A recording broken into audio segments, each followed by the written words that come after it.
एक घना जंगल था, हरा भरा, शांत लेकिन रहस्यमयी। उसी जंगल में रहता था एक सुंदर मगर घमंडी बारहसिंगा। एक दिन वह बारहसिंगा पानी पीने तालाब पर गया। जैसे ही उसने झांका, अपनी परछाई देखी। उसके सींग चमक रहे थे, बड़े, भव्य और बेहद आकर्षक।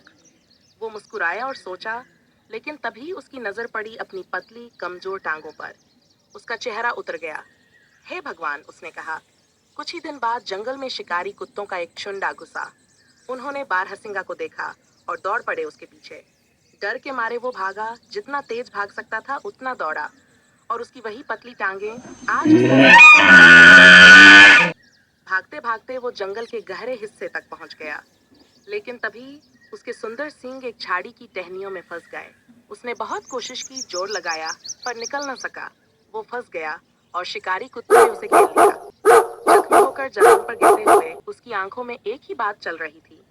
काश मैं अपने सींगों पर इतना घमंड न करता। काश मैं अपनी टांगों की अहमियत समझ पाता। सच ही कहते हैं, जो चीज देखने में अच्छी लगे, जरूरी नहीं कि वही हमारे काम आए। और जो हमें कमजोर लगे, वही किसी दिन हमारी सबसे बड़ी ताकत बन सकती है। अगर आपको ये कहानी पसंद आई हो, तो लाइक, शेयर और सब्सक्राइब जरूर करें। और हाँ, अगली कहानी में फिर मिलेंगे एक नई सीख के साथ।